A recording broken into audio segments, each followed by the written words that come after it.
वो द्रव्य के आश्रय अर्थात में। गुण, अर्थात गुण जब भी मिलेंगे हम्म। द्रव्य के आश्रय से मिलेंगे। जी। और इस वजह से सिंगल गुणों की आप गति नहीं करा सकते, गुण हमेशा द्रव्य के आश्रय से मिलेंगे, द्रव्य ही गति करेगा। जी। आप समझ रहे हैं ना, दो द्रव्य होते हैं जिनमें गति रूप एक स्थान से दूसरे स्थान जाने रूप परिणमन होता है। काल जी। द्रव्य के उपकार के लिए 5वें अध्याय में सूत्र आता है, वर्तना परिणाम क्रिया परत्वा परत्व च कालश्च। हम्म। तो वर्तना ये निश्चय काल का लक्षण है, परिणाम ये गति रहित जो परिणमन होता है उसको परिणाम कहते हैं, क्रिया जो एक स्थान से दूसरे स्थान जाने रूप क्रिया होती है उसको क्रिया कहते हैं। तो एक स्थान से दूसरे स्थान पे अगर गुण जाएगा तो गुण बिना द्रव्य के नहीं जाएगा, क्योंकि गुण द्रव्य के आश्रय से ही रहता है। जी। आप समझ रहे हैं बात को मेरी। हाँ जी, हाँ जी, बहुत अच्छे से। और अगर वो गुण चाहे आपके अंदर प्रकट हुआ है और नहीं प्रकट हुआ है, ये मैटर अलग है। जी। आपके अंदर ही वो गुण गति कर रहा है या नहीं कर रहा है, ये नहीं है। आपका हम्म। जो आत्मा का प्रदेश है, आत्मा के प्रदेश जो स्ट्रक्चर है, 8 प्रदेश अचल हैं, बाकी के प्रदेश चल हैं। हम्म। और सिद्ध परमात्मा के सारे आत्मा के प्रदेश अचल हैं, अचल हैं उनके। अच्छा जी। उनका एक भी प्रदेश चल हाँ, नहीं है। अचल है, हाँ ठीक है, ठीक है, अचल है, हाँ सही बात है। इसलिए सिद्ध भगवान का एक नाम अचल भी है। हाँ जी, हाँ जी, ठीक है। तो इसलिए वहां उनके भी केवल ज्ञान अनंत दर्शन ज्ञान आदि गुण हैं। तो वहां गुण जी। का गति करने का कोई मैटर नहीं है गुण के साथ। हाँ जी। तो पंकज जी समझ में आया मेरी बात। बिल्कुल गुरुदेव, वहां पर जैसे परिस्पंदन आदि की जो चर्चा है, गति में दो प्रकार के जैसे बताए गए हैं। एक हाँ। स्वस्थान होता है और दूसरा होता है परस्थान, मतलब क्षेत्र से तो जो क्षेत्रांतर। और स्व क्षेत्र में भी, मतलब ये दोनों चीजें इसलिए अचल कह रहे हैं। तो जो परिणमन बिना गति के होता है उसको परिणाम कहते हैं, और जो एक स्थान से दूसरे स्थान पे जाता है उसको क्रिया कहते हैं। जी। और गुणों का जो काम है, गुण हमेशा द्रव्य के आश्रय ही रहेंगे, इसलिए द्रव्य ही गति करेगा, गुणों को अलग से गति करने की आवश्यकता नहीं है। अ, आचार्य श्री, मैं अगर थोड़ा सा, जैसे वर्ड है गुण और निर्गुण, अगर मैं इसके हिसाब से जो, मतलब जो मुझे समझ में आता है, मैं अल्फाबेटिकली मतलब थोड़ा सा करती हूँ, तो कई बार वो, कई बार नहीं, मतलब मोस्टली वो सही बैठ जाता है, तो उस हिसाब से मैं थोड़ा सा अगर बोलूँ तो मतलब कैसे बोलूं? आप एक बार फिर बोलिए। जी। जैसे गुण है, वर्ड है ना हाँ। गुण, तो उसमें हाँ। ग, उ और ण, ठीक है।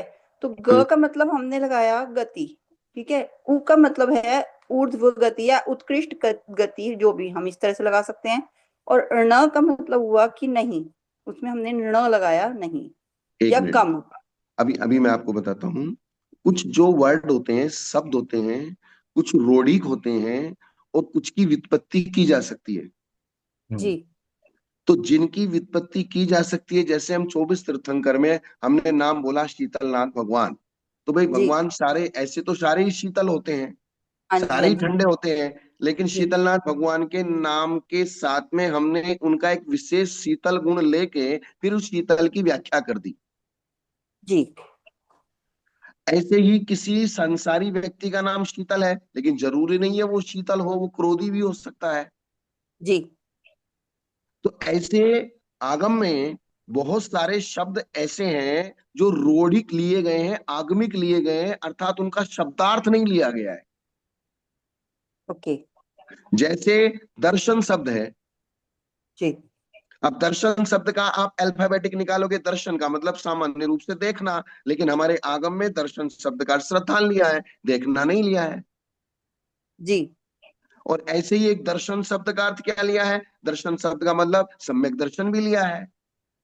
सम्यक दर्शन का जी। मतलब श्रद्धान, और एक दर्शन का मतलब है आत्मा को जानना, उसको भी दर्शन कहते हैं। श्रद्धान करना, उसको भी दर्शन कहते हैं। आंखों से देखना, उसको भी दर्शन कहते हैं। भगवान का दर्शन करते हैं, उसको भी दर्शन कहते हैं।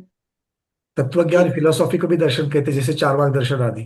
जैसे चारवाक जी दर्शन है, फिलोसॉफी को भी दर्शन कहते हैं। अब दर्शन का पर्टिकुलर किस सब्जेक्ट में, किस मैटर में क्या अर्थ लेना है, ये मैटर के ऊपर डिपेंड करता है। जी। तो तो इसमें ना ऐसे मैं ही, रूबी दीदी, ऐसे आपको ही याद है बहुत बार आपके प्रश्नों का उत्तर मेरा यही रहता है जो मैं आपको कहता हूँ, क्योंकि एक साइड में आगम, आगम में किस प्रकार से लिया गया है और उन चीजों को अगर सिर्फ शब्दों से लगाना है तो वो नहीं मेल बैठता। क्योंकि आगम बस वही जैसे चीज है। कल का ही देख लो, करण शब्द जो है वो सीधे सीधे करण में, हाँ वहां इंद्रिया नहीं, इंद्रियों की वहां पर क्रियाओं की अपेक्षा से वहां लिया है। तो इंद्रियों को हाँ, जीता नहीं, इंद्रियों की क्रिया को, मतलब अब वहां पर उस अपेक्षा से अगर मैं करण शब्द के अगर फिर और उत्पत्ति की अपेक्षा लगाने के लिए अगर जाऊंगा तो और कुछ तो अलग ही निकल जाएगा वहां पर। तो अलग ही निकल जाए इसीलिए तो। प्रयास अच्छा है मेरे ख्याल से, बट वो हमेशा बैठे नहीं, ही ये प्रयास जरूरी अच्छा नहीं है, है। लेकिन क्या है, शब्द हमारे पास कम है, व्याख्यान करने योग्य विषय ज्यादा है, थोड़े शब्दों में ज्यादा व्याख्यान करना है, इसलिए बहुत बैलेंस बना के आचार्यों ने उन शब्दों के वाक्य बना के सूत्र बनाए हैं। बहुत बड़ा काम है ये बैलेंस बनाना, जी। ये गुरुजी सामान्य मेरे बात को नहीं एक, है। अच्छा और मेरे को इसलिए एक चीज और समझनी थी एक कि मिनट, जैसे, इसलिए एक सेकंड, समभिरूढ़ ने, एवं भूत ने, शब्द हम्म, ने, बिल्कुल। जी इन नयों जी। की अगर आप परिभाषा समझ लेंगे तो आपको व्यवस्थित समझ में आ जाएगा। हम्म। क्योंकि कुछ ऐसी चीजें होती है जो शब्दों के ऊपर डिपेंड रहती है, कुछ ऐसी चीज रहती है जो रूढ़ी के ऊपर डिपेंड रहती है, जैसे समभिरूढ़ में हाँ जी हाँ जी। वो हाँ, शब्दों के समअभी ऊपर रूढ़ में डिपेंड भी नहीं है। रूढ़ भी आया है, हाँ जी ठीक है। हाँ, समभिरूढ़, समभिरूढ़ का मतलब है वो रूढ़ी पे डिपेंड है, वहां जी जी। शब्द का अर्थ नहीं लेना, अल्फाबेटिक शब्द का अर्थ नहीं लेना। हम्म। हाँ जी, वो वर्ड से भी समझ में आ रहा है थोड़ा सा कि हाँ वहाँ रूढ़िता हाँ पे से भी लिया जाता है अर्थ, कई बार हाँ, रूढ़िता से भी लिया, जैसे हम कहते हैं कि तलवारें लड़ रही हैं, तो वो तलवारें नहीं लड़ रही हैं, वो वहां पे जो योद्धा लड़ जो रहा है। दो राजा हैं वो लड़ रहे हैं आपस में। अगर हमारी विवक्षा तलवारों को ही लड़ाने का है तो तलवारें भी लड़ती है, हमारी विवक्षा योद्धाओं को लड़ाने का है तो योद्धा लड़ हाँ रहे हैं, और हमारी हाँ विवक्षा जी राजा को लड़ाने का है, राजा तो घर में बैठा है, तो लोग कहते हैं मोदी लड़ रहा है। हाँ जी हाँ तो जी मोदी तो अपने प्रधानमंत्री भवन में बैठा है, हाँ जी फिर हाँ भी जी क्या हाँ है, जी तो हमारी विवक्षा क्या है, मोदी लड़ रहा है तो मोदी को लड़ा देंगे, सेना हाँ जी लड़ हाँ रही जी है तो समझ, सेना को लड़ा देंगे, सेनापति लड़ रहा है तो सेनापति को लड़ा देंगे, हाँ जी हाँ जी। और हम हाँ कहेंगे समझ में आया। तो तोप लड़ रही है तो हम तोप को लड़ा देंगे। हाँ जी सर। अच्छा गुरुदेव, मैं ये तो मैं समझ गई, अब इसके बाद मुझे एक चीज और समझनी है कि जैसे ये आकाश द्रव्य के सहारे तो धर्म और अधर्म पॉइंट होते हैं ना, मतलब हाँ, आकाश द्रव्य पे ही होते हैं धर्म और अधर्म, एक ही जगह पे होते हैं, मतलब एक साइड धर्म है तो दूसरी तरफ अधर्म है, ठीक है। तो ये गुण साइड और में नहीं, निर्गुण, वही जहां धर्म है वही अधर्म है, वही आकाश है हाँ वही हाँ जी कालाणु हाँ है। जी। हाँ जी, जैसे शीशे के इसी तरफ धर्म है तो उसके उसी तरफ पीछे, मतलब हम ऐसे ले सकते हैं, नहीं मतलब नहीं मुझे नहीं नहीं जैसे नहीं समझ में नहीं आता है, नहीं, मुझे इस तरह से समझ में ये आता है ना कि, इसलिए तो मैंने रोका, एक साइड में धर्म है और एक साइड में अधर्म है, ऐसा नहीं कह सकते थे। वो एक मतलब क्षेत्रावगाही नहीं होगा, एक क्षेत्रावगाही मतलब वही। वही वही वही धर्म, उसी प्रदेश पे। अच्छा हाँ, अच्छा अच्छा वही धर्म है और वही अधर्म भी है, ऐसे, वो नहीं, धर्म धर्म की दोनों अलग अलग है। ठीक है। धर्म तो अधर्म पदार्थ दोनों पदार्थ अलग हैं, लेकिन उनका स्थान एक है। हाँ जी, मतलब वो परिप्रेक्ष्य आ जाएगा कि हम किस परिप्रेक्ष्य में देख रहे हैं, तो धर्म है या अधर्म है, वो हो नहीं, जाएगा, ऐसा ऐसा समझ इसमें सकते हैं कुछ चीजें ऐसी होती है उसमें परिप्रेक्ष्य काम नहीं करता है। कि, वो स्वभाव से उसमें वैसी है, वो वो स्वभाव से वैसी स्वभाव है। से ही वैसे है, उसमें कोई परिप्रेक्ष्य नहीं है, ओके। उसमें कोई विवक्षा नहीं है। आकाश के जितने प्रदेश हैं उतने ही उसमें धर्म द्रव्य के प्रदेश हैं, उतने ही अधर्म द्रव्य के प्रदेश हैं, हाँ उतने जी ही कालाणु हैं, उतने ही हाँ जी। एक जीव द्रव्य के प्रदेश हैं, और पुद्गल परमाणु भी उसी जगह है, हम्म। सूक्ष्म जीव भी उसी जगह है, बादर जीव भी उसी जगह है। अर्थात आकाश के एक प्रदेश में अनंतानंत पुद्गल परमाणु, आकाश के उसी प्रदेश में धर्म द्रव्य का प्रदेश, उसी प्रदेश में अधर्म द्रव्य का प्रदेश, उसी प्रदेश में कालाणु, उसी प्रदेश में जीव जीव। द्रव्य अजीव द्रव्य, यानी कि यही उसकी अवगाहन शक्ति है। जी। हम्म आया समझ में। तो इसमें मेरे को ये गुण और निर्गुण को भी बैठाना था, वो कैसे बैठाऊं? गुण तो गुण में ही है ना, गुण द्रव्य के आश्रय, इस चीज को, पॉइंट को पकड़ो हम्म। आप गुण को स्वतंत्र मत करो। हाँ नहीं, स्वतंत्र नहीं है लेकिन द्रव्य में ही है, द्रव्य के सहारे ही है, तो मतलब जैसे धर्म और अधर्म एक ही पॉइंट पे हैं, ऐसे ही गुण और निर्गुण एक ही पॉइंट पे हम ऐसे कह सकते हैं क्या? ठीक है ना। गुण निर्गुण, पहले तो बताओ गुण निर्गुण से आप समझे क्या? गुण का मतलब क्या है और निर्गुण का मतलब क्या है? वो मैंने तो वही एक्टिव और रिसेसिव वही समझा था। नहीं नहीं नहीं नहीं नहीं नहीं नहीं नहीं। यही इसीलिए तो कह रहे थे आशीष कि वो शब्द का अर्थ नहीं बना सकते आप डायरेक्टली, वैसे हाँ मैंने व्युत्पत्ति से वही नहीं बन समझा था, इसीलिए तो मैंने नहीं ये, नहीं नहीं। आप इसलिए तो मुझे हर समझ नहीं शब्द आया को वो। उसका ऑपरेशन करके अर्थ मत करो। सकते। हाँ हाँ। वो मुझे ऑपरेशन समझ करने नहीं का आ रहा था काम, ना, तो मैं क्या, मेरे को समझ नहीं आ रहा था, इसी अगर इसीलिए ऑपरेशन मैंने इस करना तरह से होगा तो करा। आचार्य करेंगे, और आचार्य ने अगर ऑपरेशन करके बताया है तो हम ऑपरेशन करेंगे, और आचार्य ने कहा कि इसका ऑपरेशन नहीं करना है तो हम भी नहीं करेंगे। ठीक है, तो मुझे क्यों? समझ नहीं आ रहा, तो मैं कैसे समझूं उसे? नहीं तो समझ में क्या नहीं आता? जैसे हमने कहा कि गुण द्रव्य के आश्रय होता है, ये बात पहली हाँ हो जी, गई। अर्थात हाँ जी, हाँ द्रव्य जी, क्या है? आत्मा। आत्मा क्या है? आत्मा एक स्ट्रक्चर है, आत्मा के हाँ जी, प्रदेश हैं, और आत्मा के प्रदेशों, प्रत्येक प्रदेश पे ज्ञान गुण है, दर्शन गुण है, वो गुण है। हाँ जी, ठीक है, और ज्ञान की पर्याय 5 हैं। हाँ जी, तो वो ज्ञान की जो पर्याय होती हैं ज्ञान गुण की, वो ज्ञान हम्म, गुण में होती हैं। हाँ जी, ठीक है, और इसलिए वो ज्ञान गुण के आश्रय से ज्ञान की पर्याय है, वो द्रव्य के आश्रय से ज्ञान की पर्याय नहीं है, द्रव्य के आश्रय से द्रव्य की पर्याय है।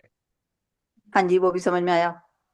इसलिए वो जो पर्याय है, जो ज्ञान गुण की पर्याय है, उसको निर्गुण कहा है।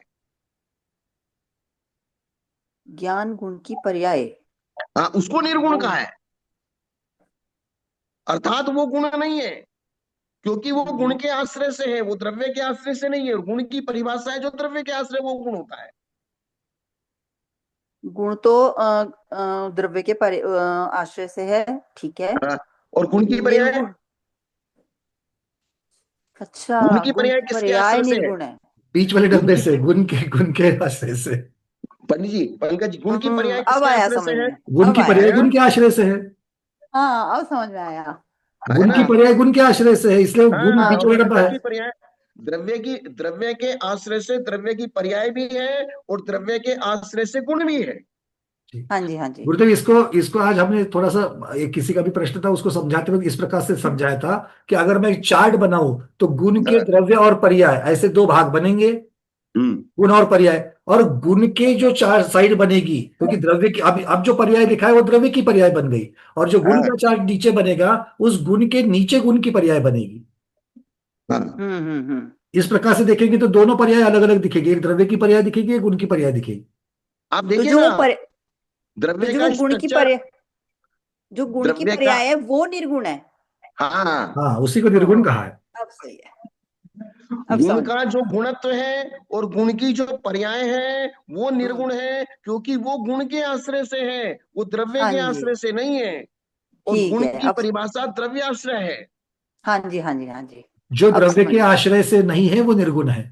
हाँ हाँ हाँ, हाँ हाँ, अब समझ में आया, जो गुण के आश्रय से है और गुण की पर्याय है वो गुण के आश्रय से है, वो निर्गुण है। इसलिए, निर्गुण क्यों है? हाँ निर्गुण क्यों है, इसका उत्तर है क्योंकि वो द्रव्य के आश्रय नहीं है, इसलिए वो हाँ, निर्गुण है। बस क्योंकि इतनी द्रव्य सी के व्यवस्था आश्रय है। जो है वो उसको गुण कहा है, और जो द्रव्य के हाँ, आश्रय नहीं हाँ है हाँ वो हाँ निर्गुण कहा हाँ है। हाँ, वो अच्छा, उसने निर्गुण है। द्रव्य को छो, अच्छा वो वो द्रव्य से अलग है निर शब्द, इसलिए वो निर निर्गुण निर है। निर क्यों लगा उसको, और निर लगने का अर्थ है वो नकारात्मक वहां पर लग गया। हाँ हाँ हाँ, अब समझ आया, वो द्रव्य से अलग है इसलिए निर्गुण है वो। ठीक है, अब समझ में आया, अब ये इसलिए घटित हो गया। अब आप, केमिस्ट्री पे अभी अब घटित आप हो गया, एक अब चीज मैं, मेरे हमेशा को ध्यान समझ नहीं आ रखिए, रहा था ना।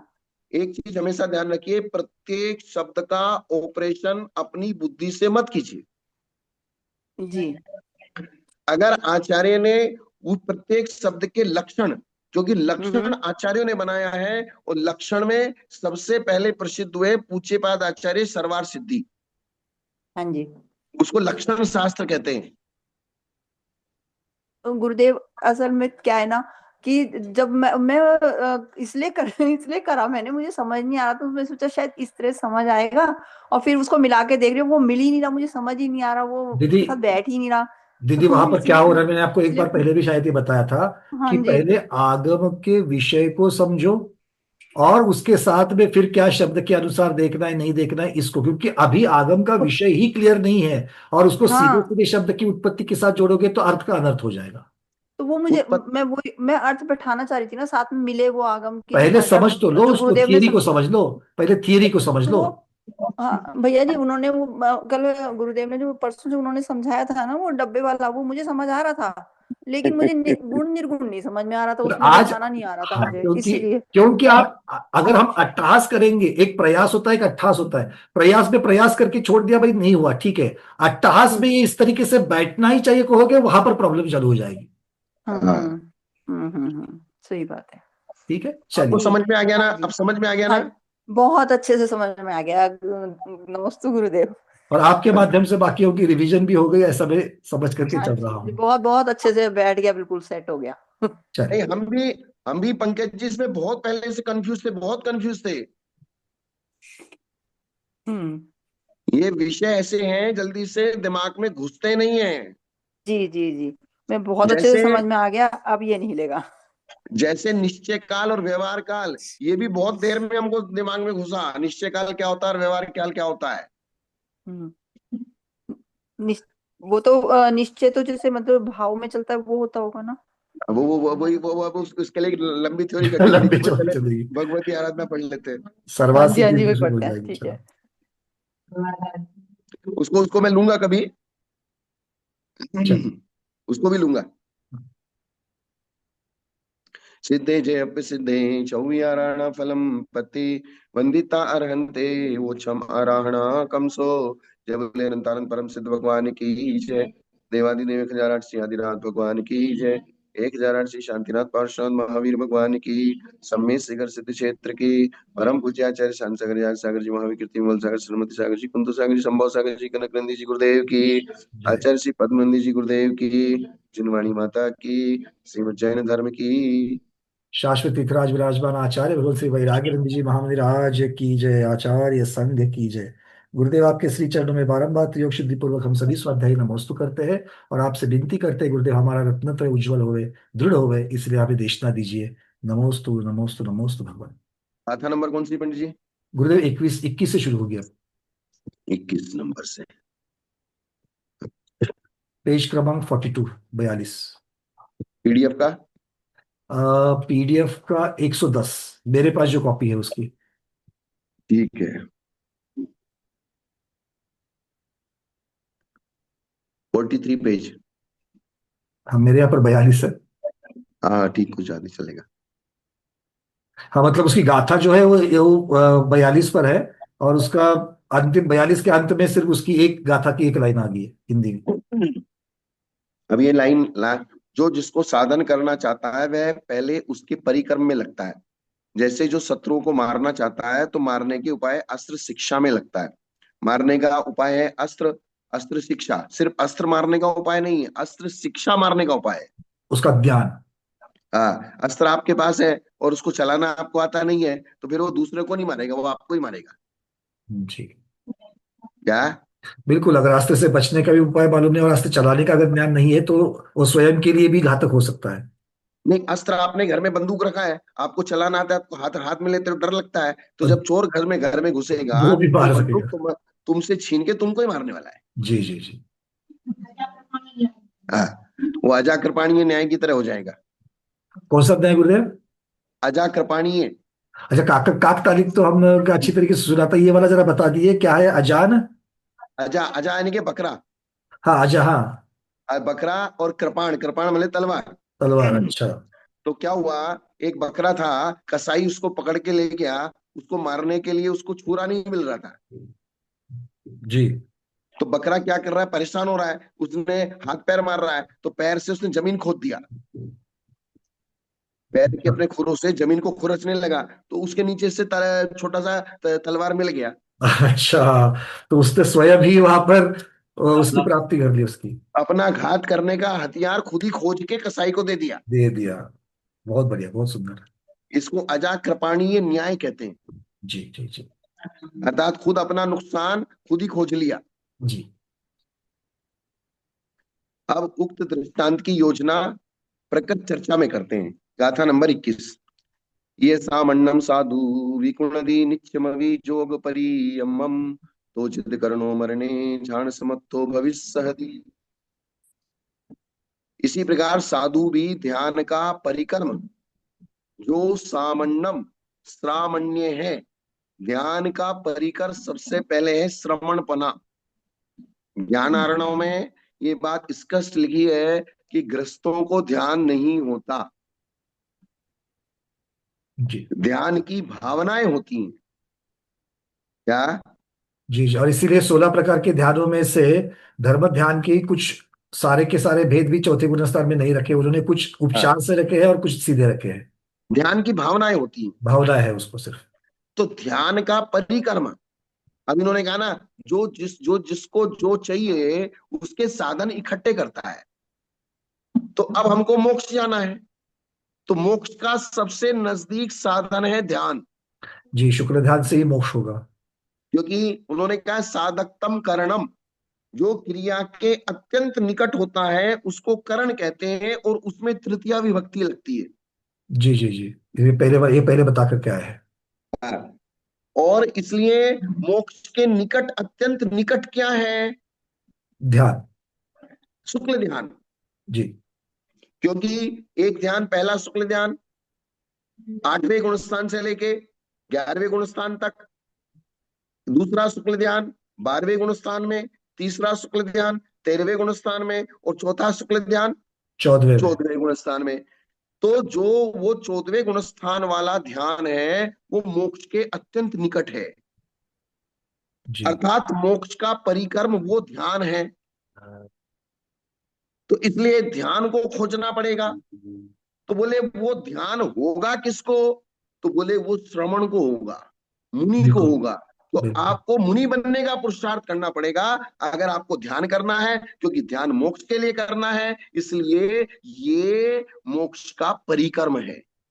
मतलब मोक्ष चाहिए तो ध्यान चाहिए, ध्यान चाहिए तो मुनिपना चाहिए। मुनि बना चाहिए। सब लोग सुन रहे हैं ना, क्योंकि हम सबको मोक्ष चाहिए। तो ये बात बहुत महत्वपूर्ण होती है। हम सबको मोक्ष चाहिए तो पहले मुनिपना चाहिए, क्यों पारस पाटनी साहब? बिल्कुल, बहुत बढ़िया। चलिए मोक्ष भाई। चाहिए तो ध्यान के बिना नहीं होगा, और ध्यान चाहिए तो मुनि बने बिना नहीं होगा। और मुनि बना चाहिए तो समस्त परिग्रह का त्याग करना पड़ेगा।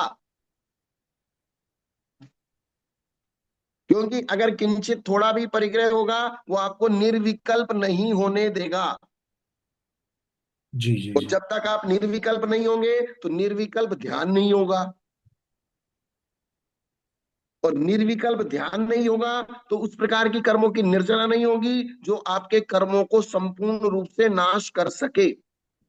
मोक्ष के लिए लगने वाली निर्जरा नहीं होगी। हाँ, वो वैसी निर्जरा हो जाएगी। आपके पांचवें गुण स्थान में भी निर्जरा होती है, चौथे गुण जी स्थान में भी निर्जरा होती है। क्योंकि निर्जरा 11 स्थान वाली जो निर्जरा है सबसे पहले सम्यक दृष्टि से ही चालू होती है। जी।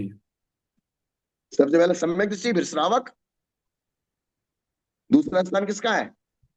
श्रावक कहा जाता है, पांच पंचम गुण श्रावक का है। स्थान। तो निर्जरा नहीं होंगे, हम ये नहीं कह रहे, लेकिन मोक्ष को पहुंचाने वाली जो निर्जरा है जी उससे प्रयोजन है। इस प्रकार साधु भी ध्यान का परिक्रम अर्थात ध्यान का परिवार अर्थात ध्यान के साधन श्रामण्यम श्रामण्य है। श्रवण का भाव श्रामण्य।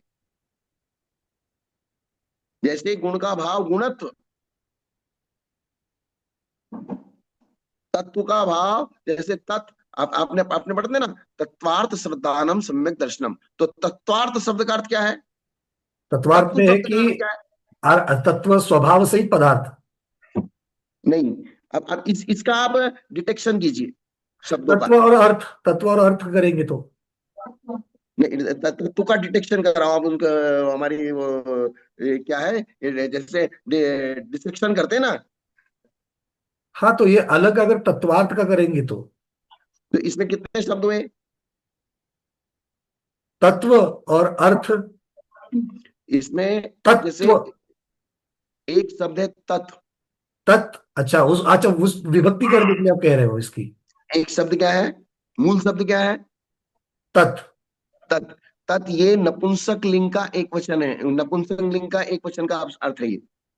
जी जैसे सा ते ता, से तौ ते, तत् ते तानी। तो इसके लिए लगेगा जैसे सा ते ता स्त्रीलिंग का है, से तौ ते ये पुल्लिंग का है, और तत्तेतानी नपुंसक हो ये गया। नपुंसकलिंग का है। अब तत्, तत् का मतलब होता है वह। तत् का मतलब क्या होता है? वह। वह। अहम का मतलब होता है मैं, और त्वम मैं। का मतलब होता है आप। मैं और आपको छोड़ के बाकी जितने भी सारे संसार में पदार्थ है वो तत् में आ गए, वह में आ गए। क्योंकि मेरी व्याख्या कर दी मैंने, सामने जो है उसकी व्याख्या कर दी, तो बाकी जो बचे वो सब वह है। तत्व आ तो गए। तत् का मतलब क्या हुआ? मैं और पर छोड़ करके सारे। सारे। तो वह और उसमें लगा है त्वय प्रत्यय। कौन सा प्रत्यय है? त्व। त्व प्रत्यय। तो त्वय शब्द का जो अर्थ होता है वो होता है पना। जैसे गुण का भाव गुणत्व, वैसे तत् का भाव तत्व। तत्व, वह और वह पना। जी। तो वह का मतलब होता है द्रव्य, और पने का मतलब होता है भाव। क्या? द्रव्यत्व। वह का मतलब होता है द्रव्य, और द्रव्य में जो द्रव्यपना है, द्रव्यत्व है, जी।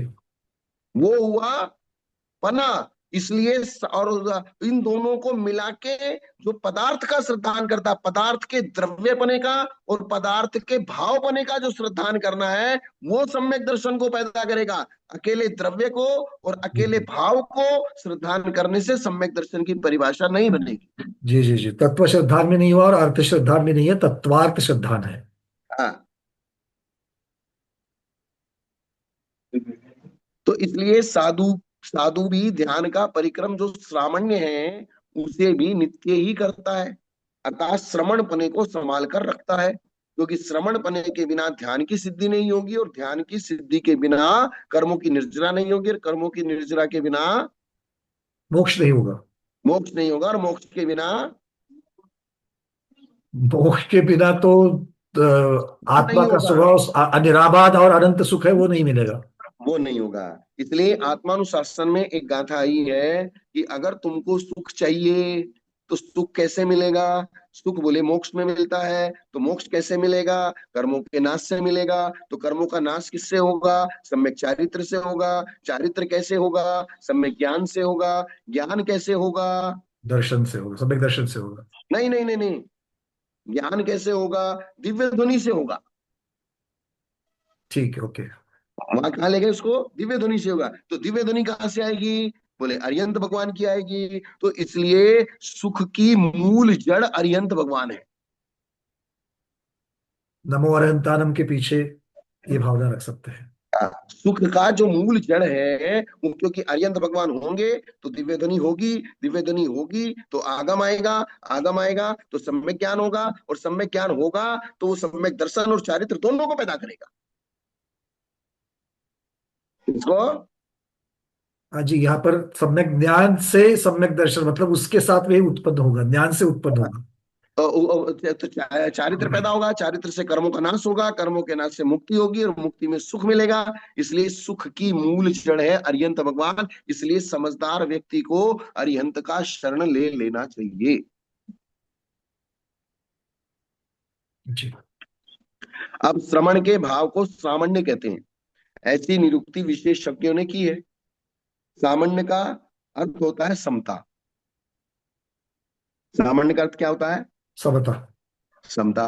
द्रव्य शब्द में प्रवृत्ति का निमित्त जो गुण होता है उससे भाव शब्द से कहते हैं। द्रव्य को कहना है, द्रव्य शब्द में प्रवृत्ति का जो निमित्त जो गुण होता है उसको भाव शब्द से कहते हैं। कि द्रव्य में जो द्रव्यपना है, और द्रव्य में भावपना क्या है? द्रव्य में भावपना उसका गुण है। द्रव्य में भावपना क्या है? उसका गुण। हाँ। जैसे ये आत्मा, ये आत्मा भाव, द्रव्य है। पर भाव का मतलब यहाँ पर स्वभाव लेंगे। हाँ, भाव मतलब द्रव्य का द्रव्यपना। द्रव्य का द्रव्यपना। हाँ, तो द्रव्य का द्रव्यपना कैसे बनेगा? उसके गुणों से बनेगा। जी जी। जैसे आत्मा एक द्रव्य है तो उसमें द्रव्यपना ज्ञान गुण से बनेगा। मतलब द्रव्य का स्वरूप द्रव्य के गुण से बनता है। हाँ, जो लक्षण बनेगा, लक्षण क्या बनाया अपन ने, उपयोग लक्षणम। जी। देखिए ये लक्षण किसका है? जीव का। तो जीव जीव द्रव्य का। द्रव्य है कि गुण है? नहीं, लक्षण तो जीव द्रव्य का बन गया। लक्षण जीव द्रव्य, और बनाया किससे? बनाया गुण से। गुण से बनाया। बस ये बात है। जी जी। लक्षण किससे बनाया? गुणों से बनाया। तो ये गुण का लक्षण है क्या? ये गुण का उपयोगो लक्षण नहीं लक्षणम। है। ये गुण का ये द्रव्य लक्षण का नहीं लक्षण है। है। ये किसका लक्षण है? ये द्रव्य का लक्षण है। द्रव्य का लक्षण है, लेकिन बनाया गुण से है। जी क्योंकि द्रव्य से गुण पृथक नहीं पाए जाते, इसलिए वे गुण ही द्रव्य का भाव है। ये नई बात और ऐड करो। अभी मैं लिख ही रहा हूँ उसको भी, द्रव्य का स्वरूप।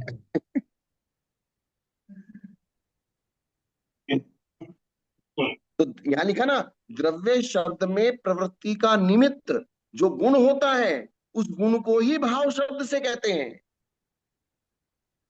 जी कहा भी है, जिस गुण के होने से द्रव्य में शब्द का निवेश होता है, उसके वाचक शब्द से त्वय और तल प्रत्यय होते हैं। बताया ना, त्वय प्रत्यय भी। जैसे गुण का भाव गुणत्व, द्रव्य का भाव द्रव्यत्व। तो गुण का भाव जो गुणत्व है, वो तो गुण में ही रह गया, और द्रव्य का भाव जो द्रव्यत्व है, वो गुण के कारण से है।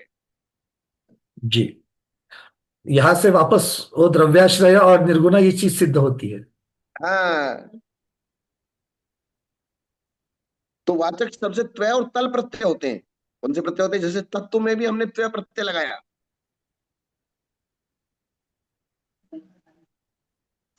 जैसे चेतनत्व, वस्तुत्व, अस्तित्व। अस्थि का भाव अस्तित्व, वस्तु का भाव वस्तुत्व, प्रमेय का भाव प्रमेयत्व। जी ये सब त्वय प्रत्यय।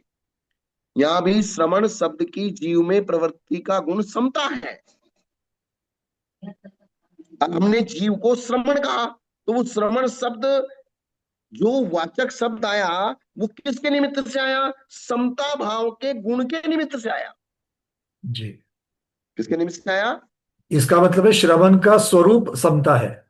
समता है। तो समता क्या है? समता द्रव्य है कि गुण है? गुण है। गुण है। समता गुण है, जी द्रव्य नहीं है वो। अर्थात समता गुण के कारण ही जीव को श्रवण कहा जाता है। लक्षण किसका कर रहे हैं? श्रवण का। किसके द्वारा कर रहे हैं? गुण के द्वारा। जी। जी लक्षण किसका कर रहे हैं? जीव का। किसके द्वारा कर रहे हैं? उपयोग के द्वारा।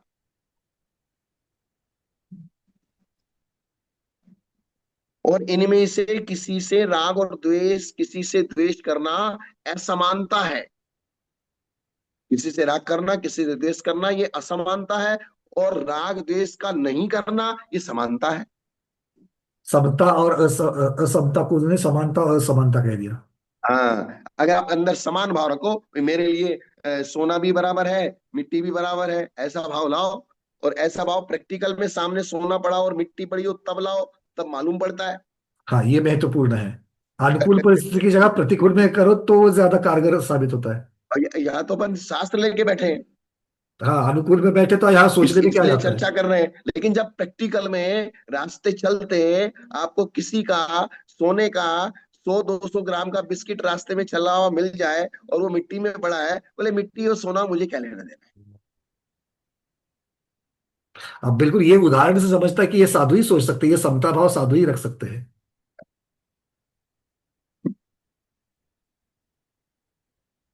तो इस प्रकार से समान भाव और असमान भाव, समान भाव समचित्तता, असमान भाव असमचित्तता। जीवन आदि विषयों के ज्ञान यथार्थ ग्राही होने से समता रूप हैं। अब आप, ये बहुत बड़ी लाइन है ये। यथार्थ का ही मतलब ये हो गया कि सम्यक। नहीं, यथार्थ ज्ञान का मतलब ही समता भाव है। जिसको जैसा है वैसा मैं स्वीकार करूं, वो वही समता भाव बिना राग द्वेष के, जैसे दर्पण के समान। है। अगर जैसा है वैसा आपने स्वीकार नहीं किया है, इसका मतलब आपको राग द्वेष है। राग द्वेष। मोह है। जी जी जिससे आप प्रेम करते हो उसकी गलती भी छिपा के रखते हो, जिससे दुश्मनी निकालनी है उसकी अच्छाई भी नहीं कहते हो। जी जैसा आगम में लिखा है, जैसा जो पता, इसलिए कहा जीवन आदि विषयों के ज्ञान अगर यथार्थ ग्राही है तो वे समता रूप ही हैं। इसलिए सम्यक ज्ञान समता को ही पैदा करता है।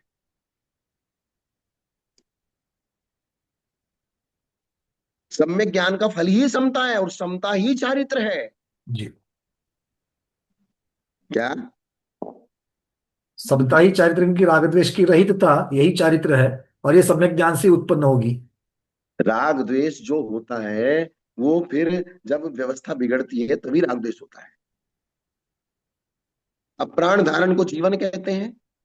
वो जीवन आयु के अधीन है, वो मेरी इच्छा के अधीन नहीं है। जी मैं चाहूं अभी मर जाऊं, मैं चाहूं जीता रहूं, मेरी इच्छा के होने पर भी प्राण रुकते नहीं है। सर्व सारा संसार चाहता है कि हमारे प्राण बने रहे, किंतु वे बने रहते नहीं है। आत्मा के इंद्रिय आदि प्राणों के चले जाने को मरण कहते हैं। कहा भी है, मृंग धातु प्राण त्याग के अर्थ में है।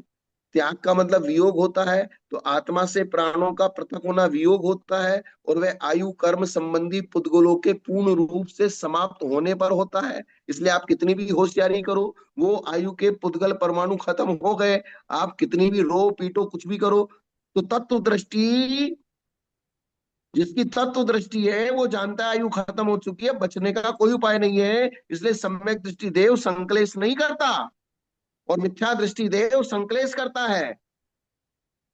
जी इसलिए यथार्थ ज्ञानी संकलेश नहीं करता, अयथार्थ ज्ञानी संकलेश करता है। इसलिए यथार्थ ज्ञानी को समता भावी कहा है और अयथार्थ ज्ञानी को रागी द्वेषी कहा है।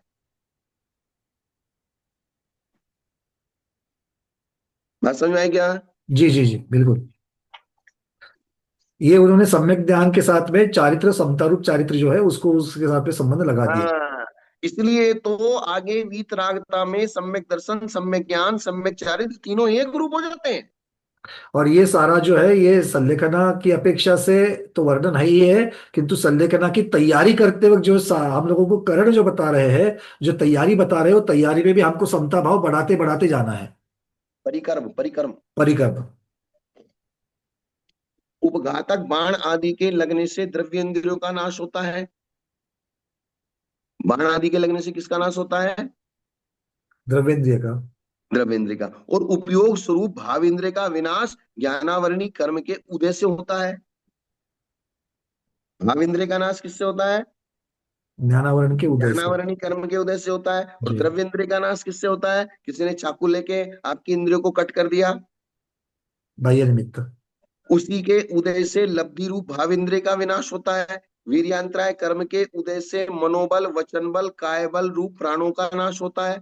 मुख और नाक को बंद करने से या जुकाम से उनकी रुकावट होने से श्वासोच्छ्वास का नाश होता है। लाभांतराय के क्षोभसम से इष्ट वस्तु का लाभ होता है, और उसके उदय से लाभ नहीं होता है। सुख प्रीति को कहते हैं, वह साता वेदने के उदय से इष्ट वस्तु की प्राप्ति रूप होती है। दुख बाधा रूप होता है, उसमें असाता वेदनीय का उदय हेतु है। बंधु कोई नियत नहीं है। संसार में भ्रमण करते हुए जीव का जो उपकार करते हैं वे बंधु कहे जाते हैं। यदि वे ही कभी अपकार करते हैं तो वे बंधु दुश्मन हो जाते हैं। और शत्रु भी कभी कभी उपकार करता है तो वे बंधु क्यों नहीं हो जाते? वे भी बंधु हो जाते हैं। इसलिए न बंधु स्थिर है और न दुश्मन स्थिर है। तथा इसमें समस्त असंयम का मूल कारण है। क्या बात है? क्या कहा? इसलिए पुरुषार्थ सिद्धि उपाय में रागादीना में उत्पत्ति हिंसा। हिंसा की परिभाषा क्या हाँ, बनाई? बहुत जगह पर इस प्रकार से रागादि की उत्पत्ति को ही हिंसा माना। हाँ, और यहाँ भी यही कह रहे हैं, इसने समस्त असंयम का मूल कारण है। जो राग है वो ही सारी हिंसा का कारण है और सन्मार्ग में रुकावट डालने वाला है। अतः जिन्हें हम बंधु मानते हैं वे बंधु नहीं है, हमारे दुश्मन है, महाशत्रु, सामान्य शत्रु नहीं। अगर आपको कोई दीक्षा लेने से रोकता है, व्रत लेने से रोकता है, आपको क्रिया करने से रोकता है, मंदिर जाने से रोकता है, धार्मिक क्रियाओं करने से रोकता है, वो तुम्हारा सबसे बड़ा दुश्मन है। तथा पुण्य कर्म के उदय से ही सर्व सुख और सुखकारक वस्तुओं की प्राप्ति होती है। जो पुण्यहीन होता है उसको सुख के साधन भी कुछ नहीं कर सकते। माता पुत्र को त्याग देती है, पुत्र माता को त्याग देती है, पुत्र माता को त्याग देता है, तथा असाता वेदने के उदय के अभाव में कोई किंचित भी आपका कुछ नहीं बिगाड़ सकता। और अभ्यंतर कर्म के अभाव में बाह्य शत्रु पीड़ा नहीं पहुंचाते। इस प्रकार में सर्वत्र समचित्तता, ये समचित्तता को समझाया गया। ऐसा चिंतन करके आप समचित्तता को धारण करो। जब आप रियलिटी समझ लोगे तो अपने आप आदमी उससे विरक्त हो जाता है। जी। जब राजा को पता चलता है ना कि रानी मेरे में आसक्त नहीं है तो पर पुरुष आसक्त है, राजा का मन विरक्त हो जाता है और वो दीक्षा ले ली उसने जाके। बोले ऐसा ये ऐसा राका, जैसे वो कथा आती ना, राजा को किसी ने लाके एक फल दिया, फल को रान वो अमृत फल था, राजा ने अपनी रानी को दे दिया, रानी ने अपने जो जार था जिसके साथ वो व्यभिचार करती थी उसको दे दिया। उस जार वो किसी वेश्या के पास जाता था, वेश्या के पास पहुंच गया वो फल, वेश्या ने सोचा मैं खा के कौन सी अमर होने वाली हूँ, राजा तो देश की रक्षा करता है, तो वापस वापस। राजा को लाके दे दिया है। अब राजा सोचता है मैंने फल तो रानी को दिया था, वापस मेरे पास कैसे आ गया ये, और वो भी वेश्या के पास से मेरे पास आया यही का ही फल। तो ये संसार की दशा है। तो इस संसार की स्थिति को चिंतन करके मन में शांति आ जाती है। लेकिन वो चिंतन करने का तरीका होना चाहिए, इसलिए इन्होंने ये जो पैराग्राफ लिखा है ना, ये आपको चिंतन करने का क्लू दिया है। ये विधि है बिल्कुल। आप इस तरीके से चिंतन कीजिए तो आपके अंदर समता भाव प्राप्त हो जाएगा। इस प्रकार से सर्वत्र समचित्तता को सामान्य कहते हैं। योग परिक्रम में योग शब्द के अनेक अर्थ हैं। योग निमित्तम ग्रहणम, यहाँ मनोवर्गणा वचन वर्गणा काय वर्गणा के निमित्त से होने वाले आत्मा के प्रदेशों के हलन चलन को योग कहते हैं। कहीं योग शब्द का संबंध मात्र है, वही बात आ गई ना। अब योग शब्द के अनेक अर्थ हैं। जी, जोड़ना भी कहते हैं, दो और दो का योग होकर के चार बनते हैं, यहाँ पर परिस्पंदन की चर्चा। जोड़ना भी योग होता है, हलन चलन भी योग होता है, संबंध मात्र भी योग होता है। जैसा इसका इसके साथ योग है, कहीं योग का ध्यान भी होता है। जैसे योग स्थित, योग में स्थित मुनिराज अर्थात ध्यान में स्थित मुनिराज, अर्थात योग का मतलब ध्यान होता है। अब योग का अर्थ ध्यान ली, ध्यान, यहाँ योग का अर्थ ध्यान लेना। हम्म। योग का अर्थ रूबी दीदी की अपेक्षा अगर वो कुछ और नया निकाल दे तो वो भी हो सकता है। बिल्कुल, वो एप्लीकेबल होना चाहिए तब बैठेगा। हाँ, तो वो भले ही नया निकाल दे, वो नया अगर सब्जेक्ट के अनुसार है तो हो सकता है, और अगर सब्जेक्ट का अनुसार नहीं है तो नहीं हो सकता। जी। तो ये चीज, जैसे अब यहाँ योग का ध्यान लिया है, राग द्वेष और मिथ्यात्व से अछूते वस्तु के यथार्थ स्वरूप को ग्रहण करने वाले, अन्य विषयों में संचार न करने वाले, ऐसे ज्ञान को ही ध्यान कहते हैं। क्या कहा यहाँ है? पर भी यहाँ पर भी अगर सामान्य योग की चर्चा, जो परिस्पंदन वाली जो चर्चा करते हैं, मतलब जितना मन वचन काया की क्रिया करो उसको अगर हम यहाँ पर योग कहेंगे तो ये तो बिल्कुल ध्यान के उल्टा हो जाएगा। क्योंकि वहां पर तो हाँ, ध्यान तो चित्त को एक स्थिर करने के लिए कहा है, और परिस्पंदन वाला योग जो होगा वो तो बिल्कुल भी अस्थिर वाला, मतलब सारी क्रिया करने वाला होगा। तो अब बिल्कुल योग उल्टा के हो दो जाएगा। विपरीत अर्थ हो गए। एक बिल्कुल हो योग जाएगा। का अर्थ हो गया कि मन वचन काय की चंचलता को योग कहते हैं, जी। और एक योग का मतलब हो गया ध्यान। जी। और शाब्दिक अर्थ कुछ भी हो सकता है उसका, जो शाब्दिक अर्थ व्याकरण की दृष्टि से। तो ये, तो यहाँ पर एक कितनी सुंदर लाइन गई है, वस्तु के यथार्थ स्वरूप को ग्रहण करने वाले और अन्य विषयों में संचार न करने वाले ज्ञान को ही ध्यान कहते ध्यान हैं। कहते हैं। इसका अभिप्राय है कि जिसने समानता की भावना नहीं भाई है और न वस्तु के यथार्थ स्वरूप को जाना है, वो ध्यान नहीं कर सकता। मतलब दो चीजें हैं, यथार्थ स्वरूप का ग्रहण और दूसरा अन्य विषय में समान, संचार नहीं करना। मतलब एक हो गई एकाग्रता और दूसरा हो गया समता। और समता भाव के बिना मन इधर उधर भटकेगा। जी। जिद करणों में करण शब्द अंतःकरण मन के अर्थ में है। अतः यह अर्थ हुआ कि मरते समय मेरा चित्त मेरे वश में रहे। ध्यान समर्थों में ध्यान शब्द का अर्थ एक ही विषय में चिंता का निरोध करना है। यहाँ ध्यान से प्रशस्त ध्यान ग्रहण करना, नरक गति और तिरंज गति ले जाने वाले आर्त रौद्र ध्यान नहीं लेना। योग से परिक्रम में तो आत्मा सदा लगा रहता है, अतः उसके लिए प्रयत्न नहीं करना पड़ता। जो मन वचन काया की क्रिया है वो तो 24 घंटे ऑलरेडी अपने आप ही चालू है। यहाँ योग से शुभ ध्यान लिया है और शुभ ध्यान में उसको पुरुषार्थ पूर्वक पकड़ के लगाना पड़ता है। जी जी जी। अशुभ को दूर करना इसी में पुरुषार्थ होता है, उससे शुभ ध्यान शुभ वाला परिणत हो जाता है। अशुभ में तो अपने आप चला जाता है, जी, क्योंकि अनादिकाल के संस्कार है। अनादिकाल के अंदर। और शुभ में लगे, चलो भाई चलो, पूजा हो रही है, पूजा हो रही है, चलो चलो चलो चलो।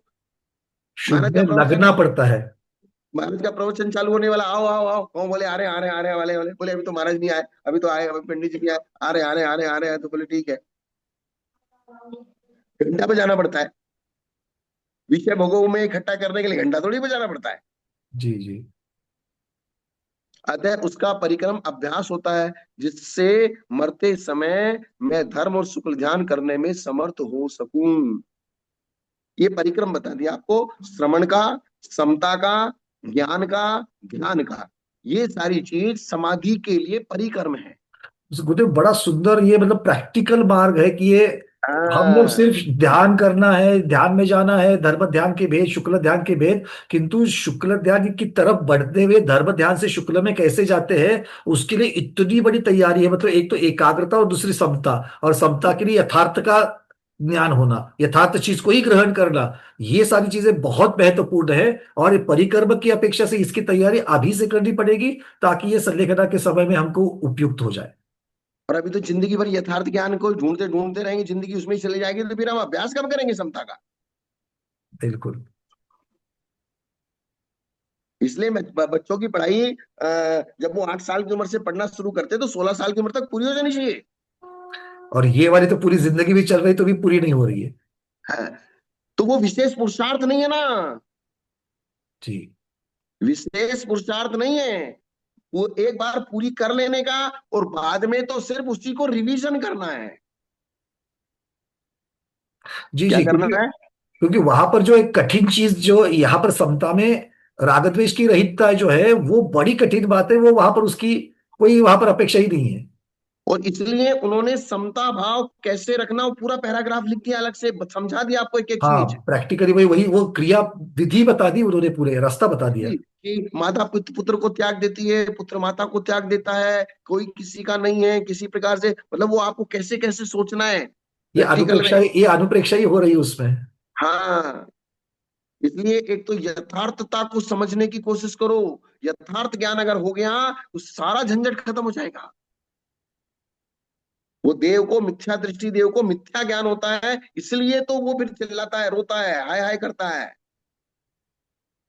लेकिन चूंकि प्रक्रियाएं वही है, जाना ही माता के पेट में पड़ेगा, उल्टा लटकना ही पड़ेगा, वो खून मांस में वहां लतपत रहना ही पड़ेगा, उसके बिना इस सिवाय मोक्ष है नहीं। अब कोई स्वर्ग के सीप में उत्पन्न होके सैया पे उत्पन्न होके मोक्ष नहीं जा सकता।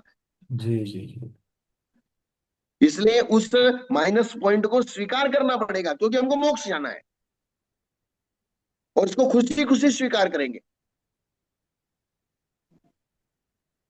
ये चीज है, ठीक है ना। जी आज जी। की गाथा पूरी हो गई। हाँ, ये पूरी 21 नंबर पूरी हो गई आज। चलिए इतने ही रखते फिर आज। बहुत बढ़िया, बहुत सुंदर। एक बात है कि आचार्य भगवत शांति सागर महाराज जी ने इसका क्यों बार बार स्वाध्याय किया होगा, मतलब ये अब अंदर से उर्मी होती है, पहली बार ही पढ़ हम्म रहे हैं, किंतु ऐसी इच्छा अब से जगी है कि इसको बार बार पढ़ना चाहिए, बार बार इसको पढ़ना चाहिए। बहुत सुंदर है ये ये। तो आपकी किस्मत है जो पहली बार पढ़ रहे हो, पहली बार में ये ऐसा सारी मिल चीजें गया। पता चल रही है और उसका आनंद भी इतना आ हाँ, रहा है।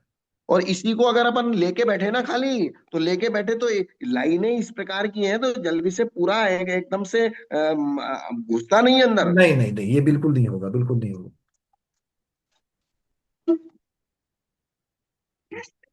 क्योंकि और चर्चा से जो एक अंदर जैसे मिट्टी में एक पोरोसिटी होती है ना, जिसकी वजह से आधे से आधी चीजें अंदर जाती है, वैसे एक चर्चा से ये सारी चीजें बहुत अच्छी हो रही है।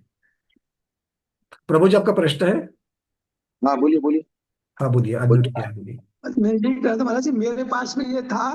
मैंने बहुत पढ़ने की कोशिश की अपने आप, लेकिन मेरे को समझ में नहीं आ रहा था। और ये सौभाग्य था आपका कि आपने इसी विषय को लिया। ये ग्रंथ मेरे पास कभी साल भर से आए थे, और मैं बहुत कोशिश किया, मैंने काफी पेज पढ़े, लेकिन समझ में नहीं आ रहा। अच्छा, और आप 10 5 पे पढ़े होंगे। नहीं, पेज तो मैं 30 पर, लेकिन समझ में कुछ बता आ रहा था, लेकिन आधा पढ़ता समझ में आता, उल्टा सीधा समझ में आ रहा था।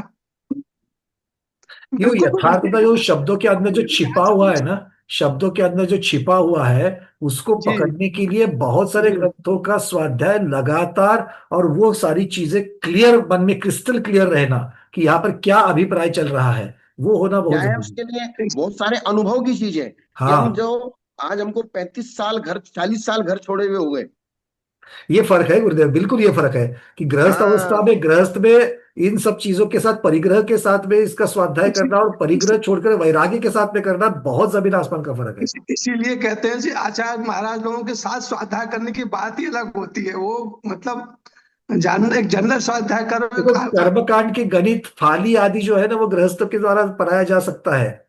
आप पूरा टेक्निकल बता देंगे, सारे गणित करा देंगे, पर ये जो चीज है ना, चारित्र वाले, ये तो बहुत मतलब बहुत चारित्रधारी को ही पढ़ानी चाहिए। बहुत बहुत उपकार आचार्य श्री, आपका बहुत बहुत आभार है। नहीं नहीं, हमको तो बड़ा खुशी हमको हुआ था, तो बड़ा आनंद हमको तो आया। ये खुशी होती है खाली कि आप लोगों को सुनने की रुचि है। ये हमारे लिए सबसे बड़ी खुशी की बात है, और हमें कुछ नहीं चाहिए।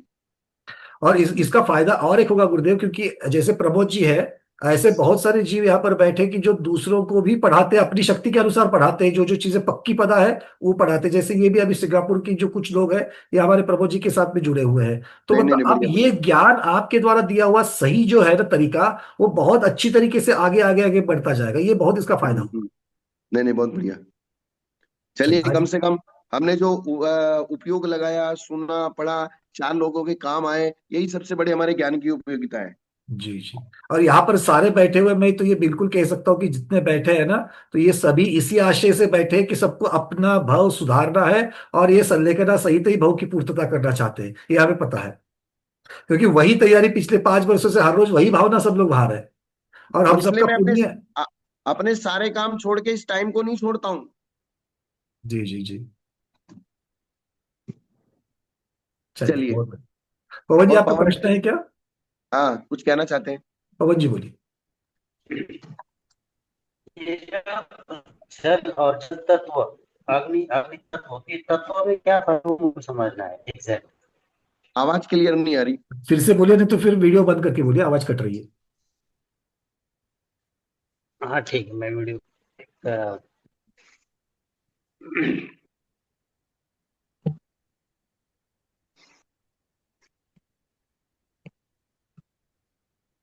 आ रही आवाज अभी? हाँ बोलिए। जल जल तत्व, अग्नि अग्नि तत्व, तो ये जो तत्व है ये एग्जैक्ट क्या है, वो मेरे को समझना था इसमें।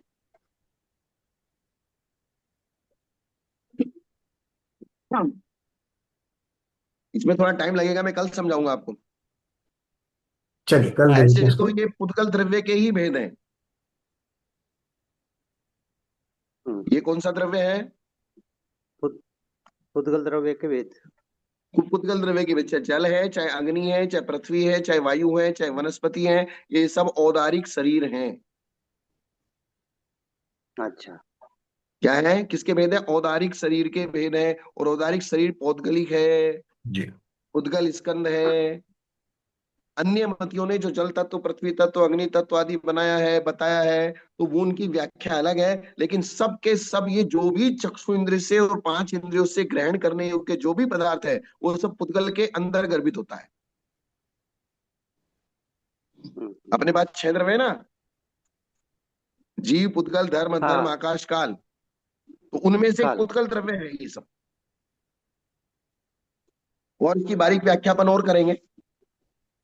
हाँ, क्योंकि मैंने हमारे योग के सर को भी पूछा था कि जल और जल तत्व में क्या फर्क है, तो बोले आगे आपको नहीं समझाएंगे, बाद में समझाएंगे।